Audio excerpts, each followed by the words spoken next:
Today I'm going to make some homemade French bread. So I start by taking whatever bowl I'm going to have my dough in, whatever bowl I'm going to make my dough in, and whatever bowl it's going to rise in, I put hot water in it, and this is just hot tap water, and I let it start to warm up the bowl, and I will set that to the side. And then I also need that same hot water, and usually tap water is plenty for me. I need a cup of warm water at 90 to 110 degrees. And so out of my tap, my water is about 110 degrees. It's dropped down to 102, but that's fine. Then to that, I'm going to add 2 teaspoons of yeast.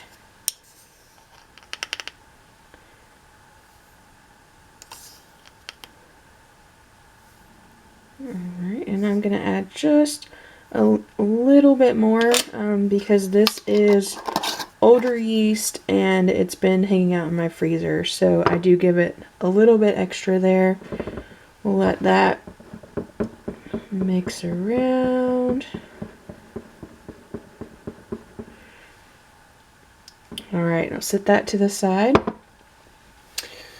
Then I'm going, oh, I forgot, I need to add a little bit of sweetness to that. Gotta feed that yeast. And with that, I need a tablespoon of honey, or you can use sugar if that's what you'd like. I like to use honey.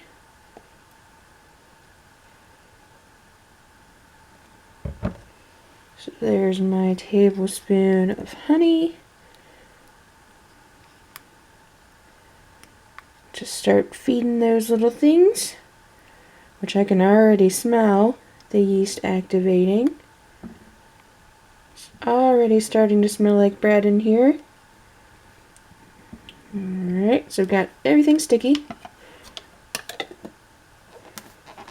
And I like to make sure that I put my ingredients in a different place once I've used them, so that if something happens, the phone rings or someone comes to the door or something, and I get distracted, I know I've already put those in because I've moved them to the other side. Okay, so the next thing I'm going to do is dump out my bowl of warm water. I'll let my yeast still hang out over to the side. And in this bowl, I'm going to go ahead and start adding my dry ingredients. So I need 2.5 cups of flour. So half, 1, and this is just regular all-purpose flour.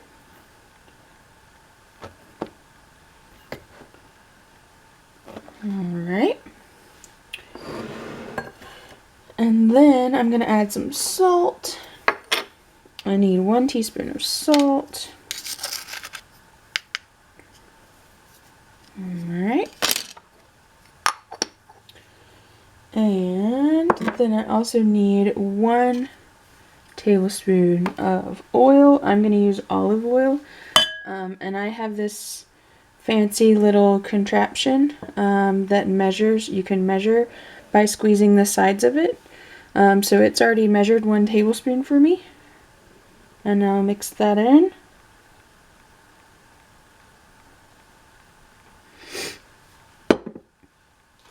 Alright, grab a spatula and mix that around just a smidgen. Alright, now my yeast should be ready. So I'm going to add in my mix here.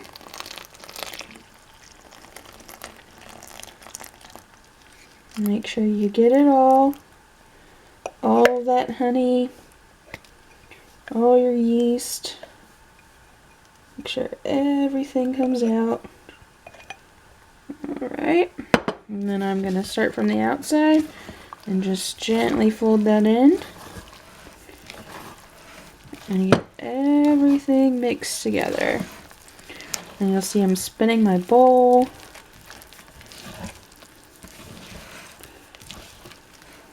Everything mixed. You can absolutely do this step with your hands if you'd like to. I'm just trying to stay a little cleaner right now.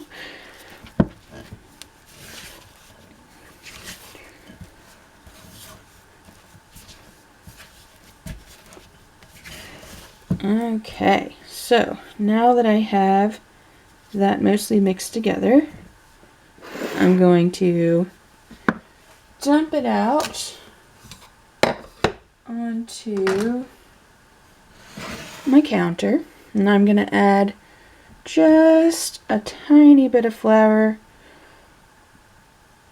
It's probably 1/8 of a cup right there. And put my dough in here.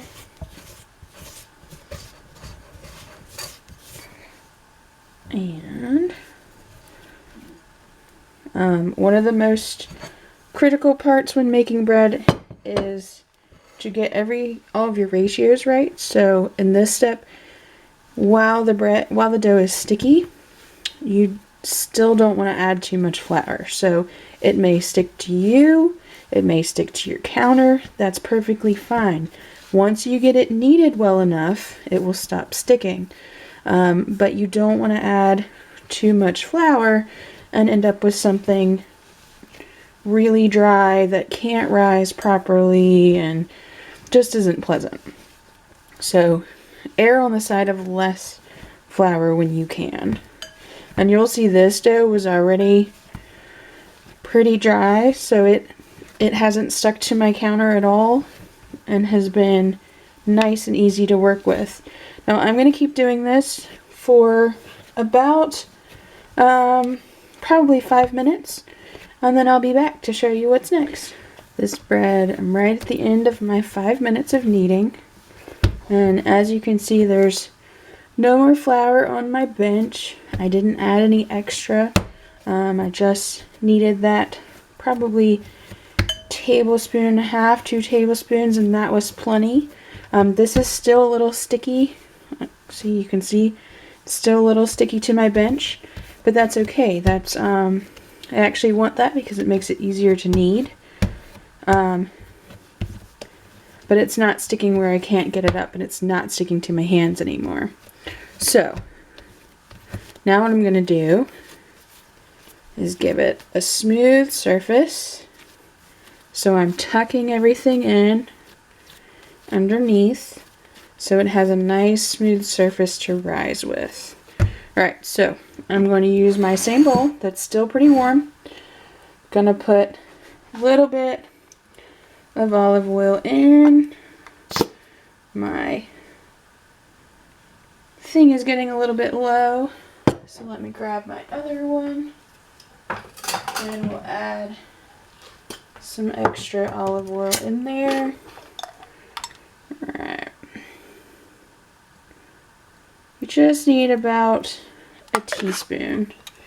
And then I'm going to take my bread, make sure I'm making it nice and smooth again.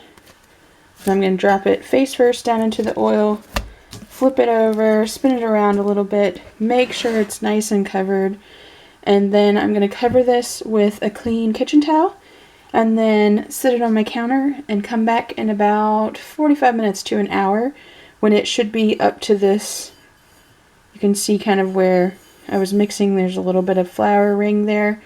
It should be up to that height, and then I'll be ready for the next step. I'm going to show you how I make a modified version of lasagna. So I'm going to start by putting about a tablespoon of high heat olive oil in my pan. Then I'm going to add my ground beef. This is about a pound.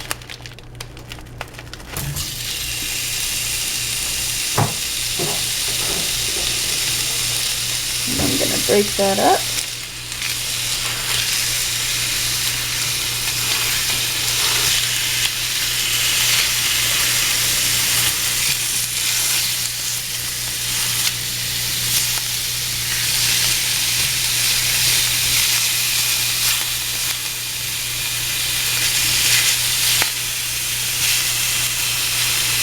Let that get started while I wash my hands real quick.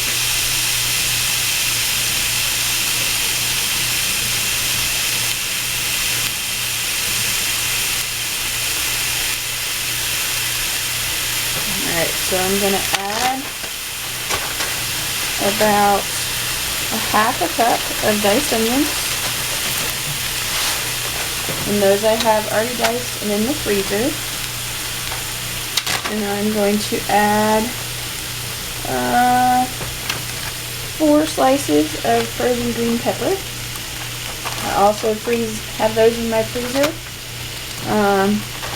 If you'd like, I can do a video on my freezer stock and what I keep, how I process everything and keep a lot of staples in the freezer. They make meals like this so much quicker, and you don't have so much cleanup because you don't have chopping boards and your knives and all that stuff. So while I'm doing this, I have my water heating up on the stove so that I can boil my pasta.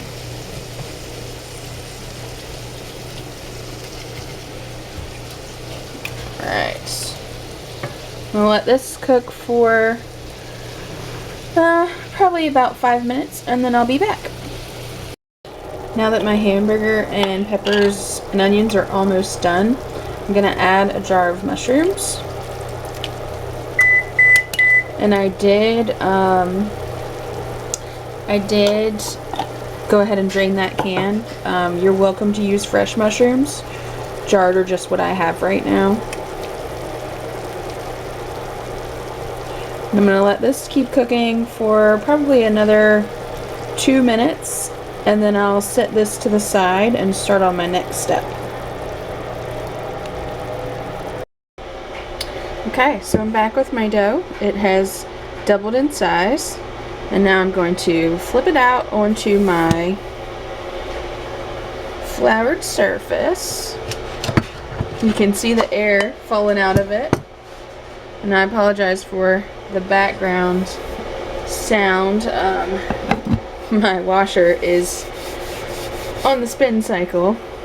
Alright, so I'm going to roll this into a 9 by 13 shape.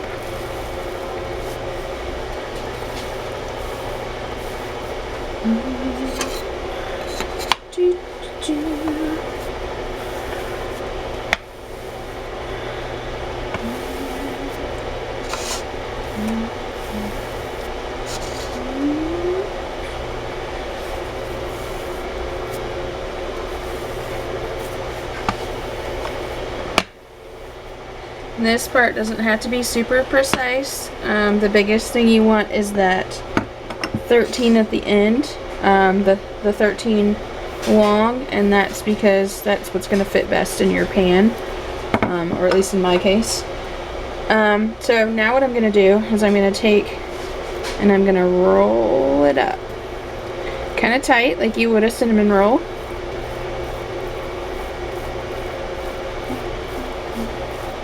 And you can, I don't know if you can hear or not, but it is still a sticky dough. And then I'm going to tuck in my ends, and I'm going to give it a roll. Tuck these in really well. Tuck them in really well.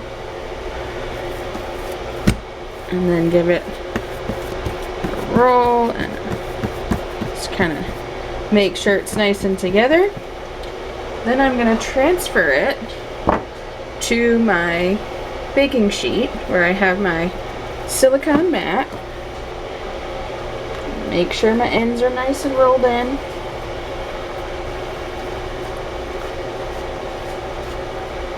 Alright. Okay. Now I'm going to let this sit for, I'm going to cover it back up, and I'm going to let it sit for another about an hour. The next step is to get my cheese mixture together for my lasagna. So this is 1 15-ounce container of ricotta cheese. To that, I'm going to add 1 teaspoon of salt, 1 teaspoon of dried parsley,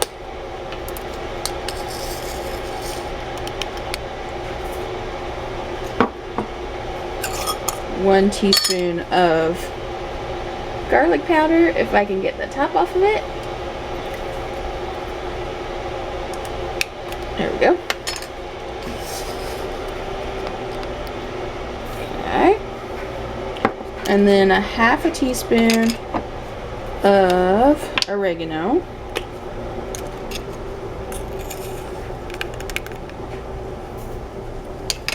And a half a teaspoon of black pepper. Alright, we'll mix that all up.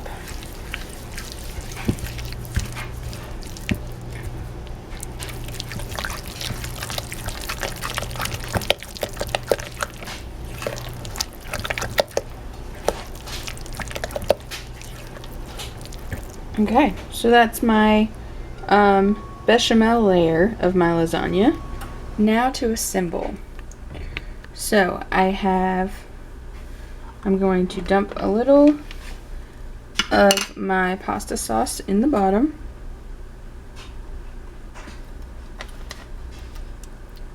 Like so. Then I'm going to take some of my meat and put that on the bottom.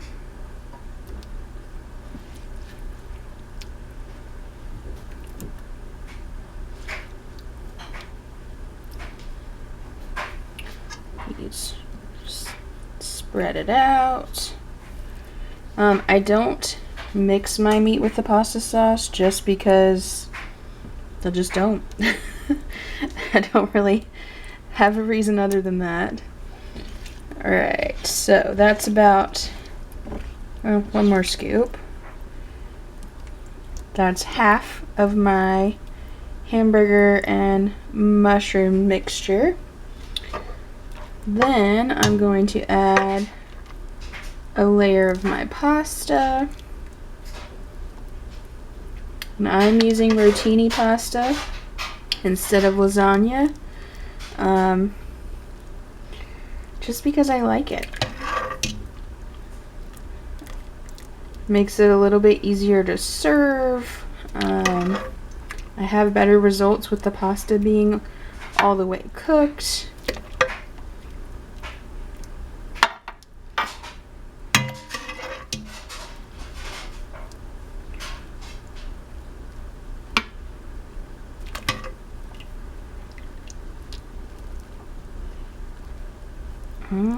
Right, one more scoop. Okay. Then I'm going to add my entire ricotta mixture.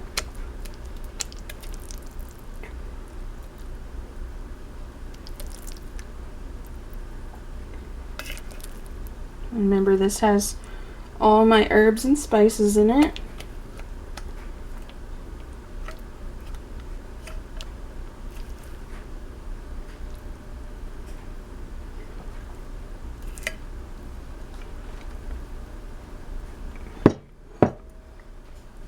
And we'll spread this out as best we can, but it will melt in the oven, so it'll be okay if it's not perfectly spread out. It will melt a little bit. It won't melt a lot, but it will melt a little bit in the oven.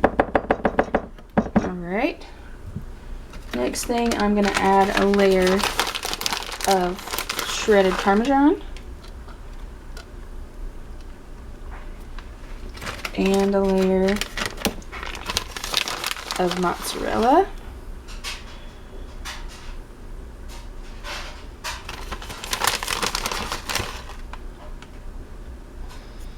Okay, now I'm going to add a little bit more pasta sauce. Not a lot. Spread that around. Alright.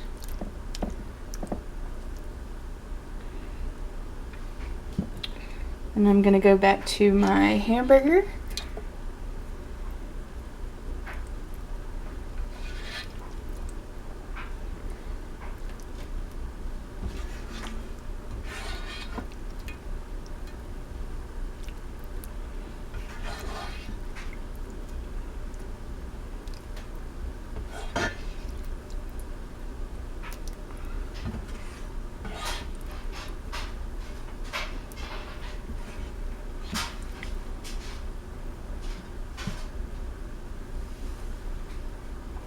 Okay, spread that out nice and even.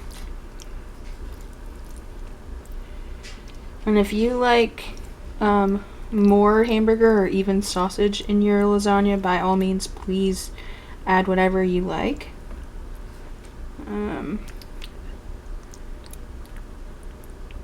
Alright. Now, next thing is some more pasta.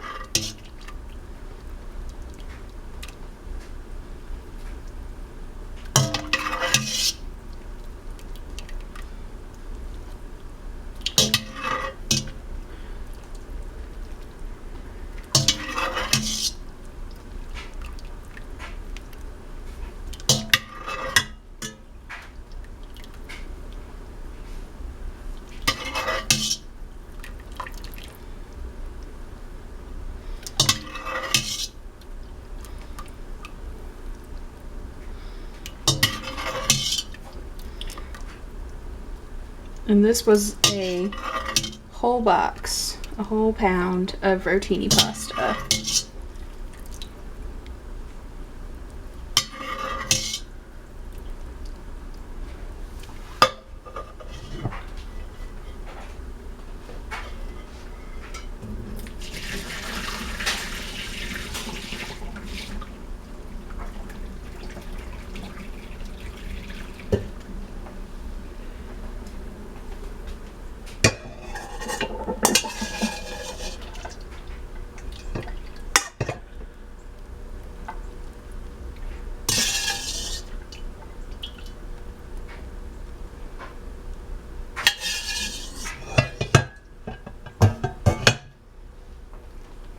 Okay, spread that around as well.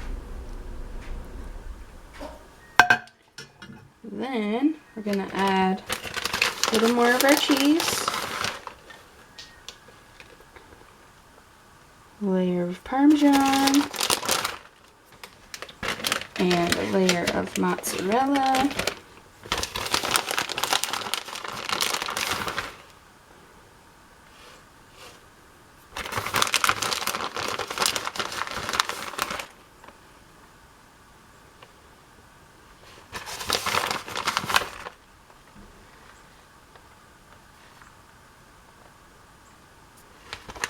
Okay.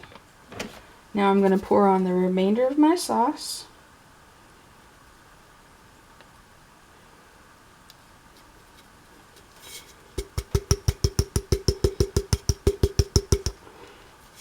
I'm going to add a little bit of water to my jar and shake it up so I get all the rest of that goodness.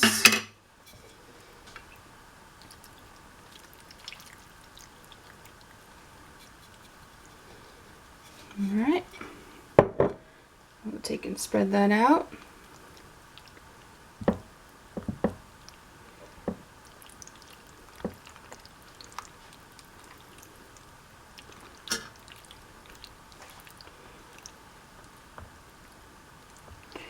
And since everything in this lasagna is already cooked, I don't have to worry about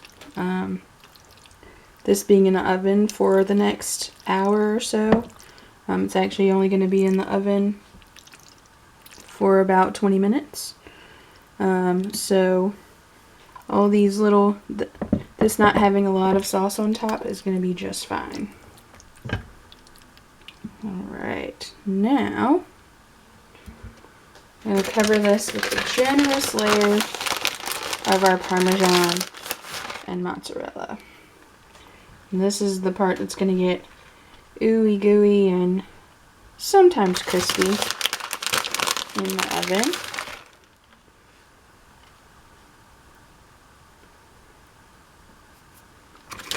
Alright, do mozzarella.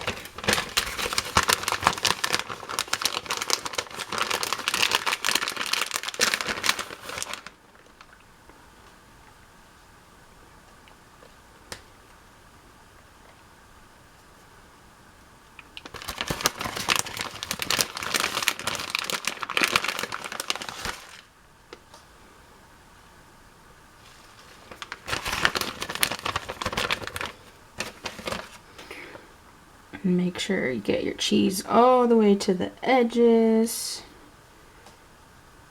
Everybody part of the party. Alright, so now I'll put this in the oven at 350. I'm not going to cover it.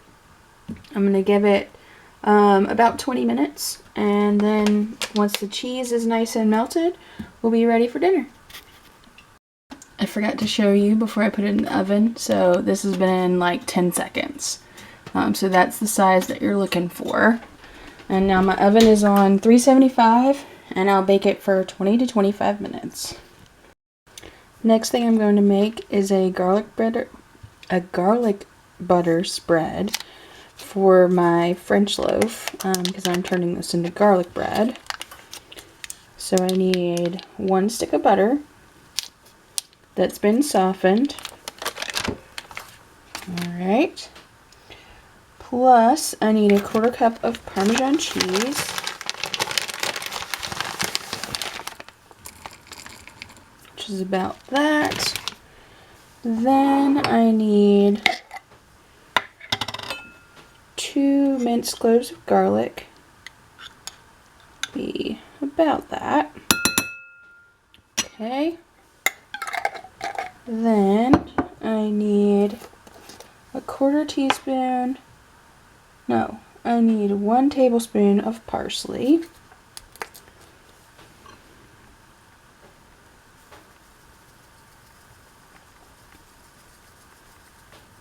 Okay.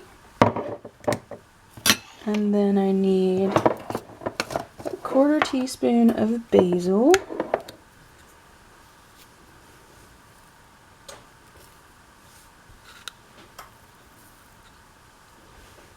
Okay.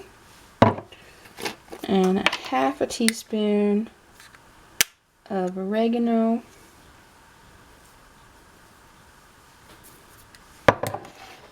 And 1/8 teaspoon or a pinch of salt. I'm using unsalted butter, so I'll give it a little extra salt there. And then I'm just going to mix this all up.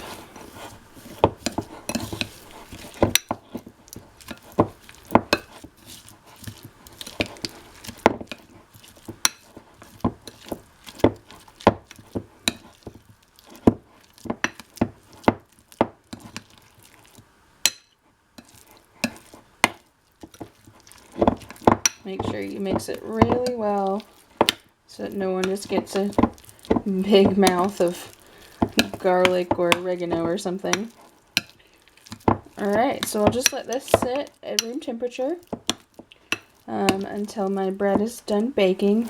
If you already have a French loaf ready, you can go ahead and split your French loaf down the middle, lengthwise, and then spread your butter on it and stick it under your broiler on low for just a minute or two, or to the desired crispiness that you like. And that's that. So here's the bread fresh out of the oven. And I will let this sit for about 10 minutes, and then I'm going to slice it lengthwise and put on my garlic butter. Okay, next thing I'm going to do, now that this has been resting, is I'm going to cut it lengthwise like so.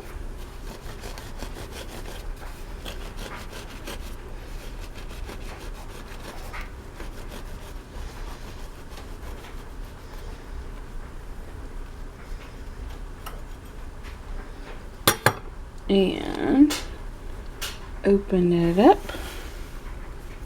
See that beautiful structure inside? Then I'm going to take my garlic butter mixture. And since this bread is still warm, this will go on fairly easily.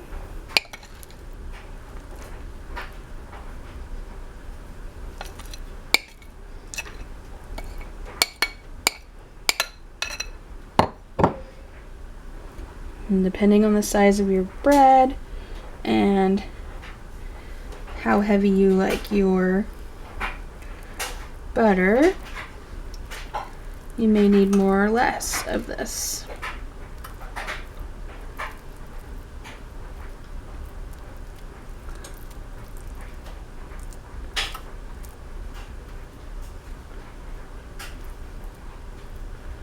And you can see it's melting very quickly. To get all the edges.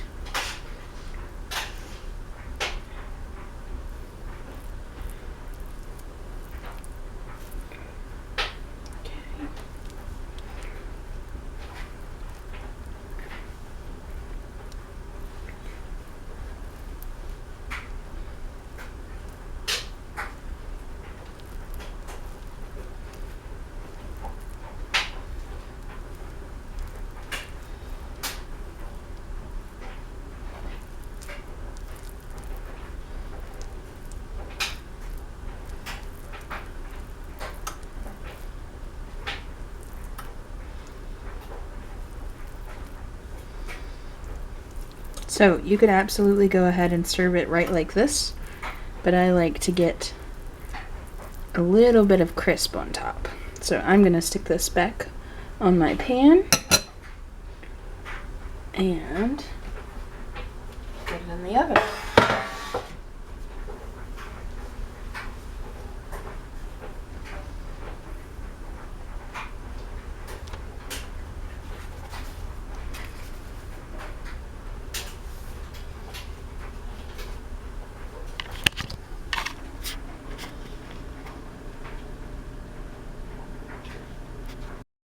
Okay, so my pasta had 20 minutes in the oven, and you can see it's bubbling away. It's got some nice little crispy edges. And I'm going to let this cool for about 15 minutes and then plate up.